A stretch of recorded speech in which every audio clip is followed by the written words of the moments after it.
بسم اللہ الرحمن الرحیم۔ رمضان کا مہینہ اللہ تعالیٰ کی عنایت ہے۔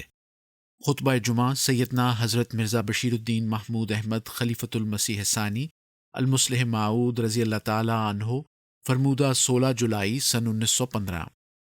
یہ مہینہ خدا کے فضلوں کا مہینہ ہے، اس سے جس قدر ہو سکے فائدہ اٹھا لو۔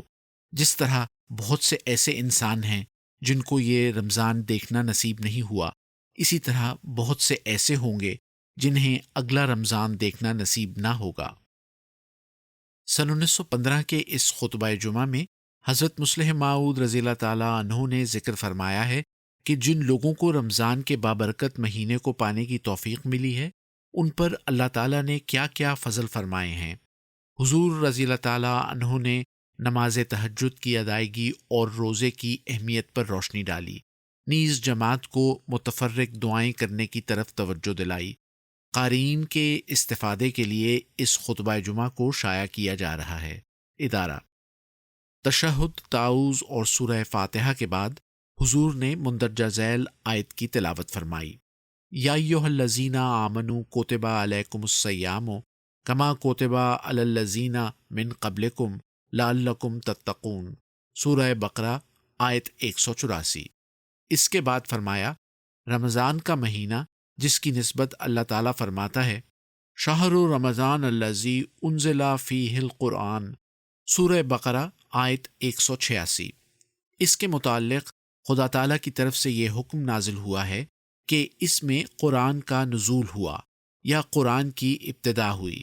خدا کے فضل سے پھر دوبارہ بہت سے لوگوں کو میسر آیا ہے، اور یہ اللہ تعالیٰ کی عنایت ہی ہوتی ہے کہ وہ کسی کو نیکی کرنے کا موقع دیتا ہے۔ بہت سے لوگ تھے جو اس جگہ بیٹھے ہوئے لوگوں سے طاقتور اور قوی تھے، مگر گزشتہ رمضان کے بعد اور اس رمضان سے پہلے دنیا کو چھوڑ کر چلے گئے ہیں، اور اس رمضان میں انہیں نیکی کرنے کا موقع نہیں ملا۔ پھر بہت سے لوگ ایسے ہوں گے جو باوجود یہ کہ زندہ ہیں، لیکن اس مہینے سے فائدہ اٹھانے کا انہیں موقع ہی نہیں ملا۔ کیوں؟ اس لیے کہ ان پر اس بات کی حقیقت ہی نہیں کھلی کہ خدا تعالیٰ کے احکام کی تعمیل سے کیا فائدہ ہوتا ہے۔ پھر بہت سے ایسے ہیں جو قسم قسم کی بیماریوں کی وجہ سے رمضان کے مہینے سے وہ فوائد نہیں اٹھا سکتے جو تندرست اٹھاتے ہیں۔ بس وہ لوگ جن پر خدا تعالیٰ نے فضل کیا ہے کہ اول تو انہیں مسلمان بنایا، دوسرے اتنی سمجھ دی کہ روزے کی غرض کو سمجھیں، تیسرے اتنی صحت دی کہ روزے رکھ سکیں، چوتھے اتنی عمر دی کہ ایک اور رمضان کی برکات حاصل کر سکیں، ان پر اللہ تعالیٰ کا بہت ہی شکر کرنا واجب ہے۔ یہ مہینہ اپنے ساتھ بڑی بڑی برکتیں لایا کرتا ہے۔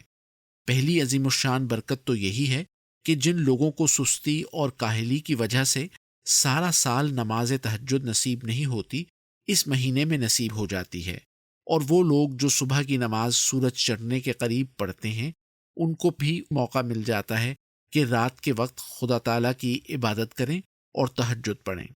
چونکہ سب لوگ سحری کو اٹھتے ہیں، اس لیے سست آدمی بھی اٹھ کھڑے ہوتے ہیں۔ یوں اگر انہیں اٹھایا جائے تو کئی بہانے کریں۔ اصل بات یہ ہے کہ تجربے سے معلوم ہوا ہے کہ شور و غل میں نیند پورے طور پر نہیں آتی۔ رمضان کے مہینے میں چونکہ عام طور پر لوگ اٹھتے ہیں، اس لیے کاہل بھی اٹھ بیٹھتے ہیں اور تہجد پڑھنے کا انہیں موقع مل جاتا ہے۔ گو تہجد نوافل سے ہیں، اور رمضان کے روزے فرائض سے۔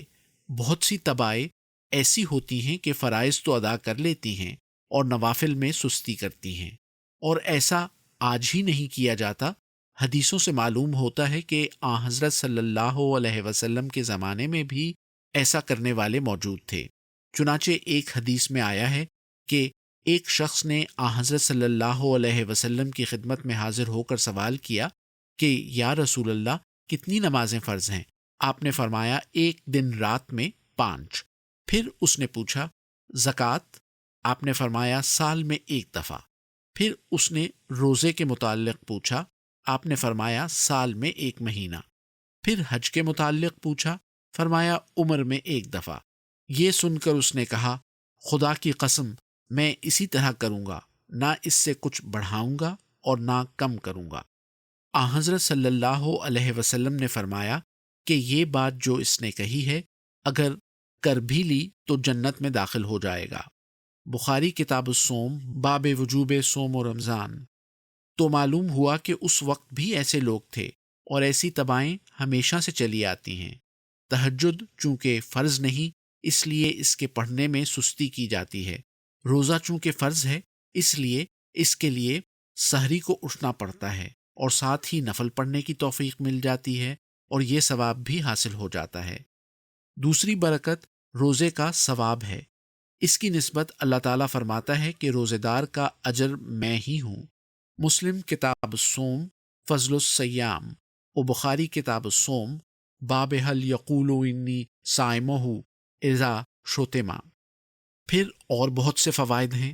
انسان بہت سی ہلاکتوں اور تکلیفوں سے بچ جاتا ہے۔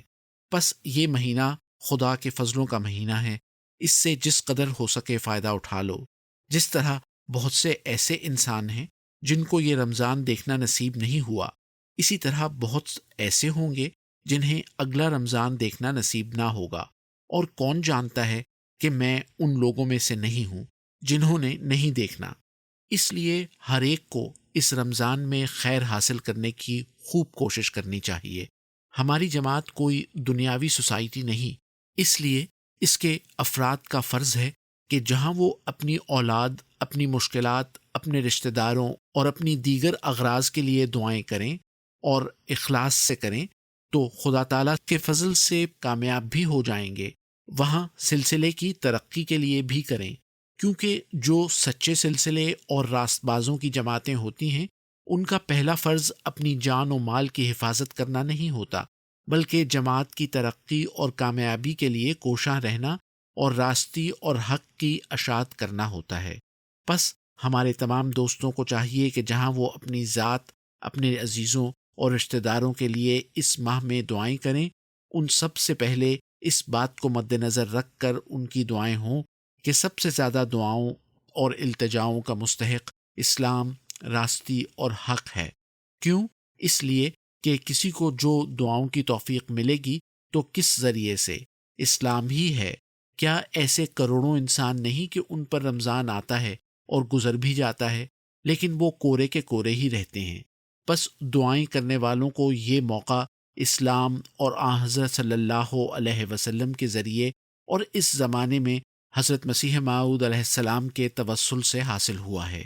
اس لیے ان کا پہلا فرض ہے کہ اسلام کی اشاعت کے لیے دعائیں کریں۔ میں کہنا تو بہت کچھ چاہتا تھا لیکن ریزش کی وجہ سے ڈر ہے کہ حلق کی بیماری جو رو بصحت ہے بڑھ نہ جائے، اسی لیے اس پر ختم کرتا ہوں۔ الفضل 25 جولائی سن 1915۔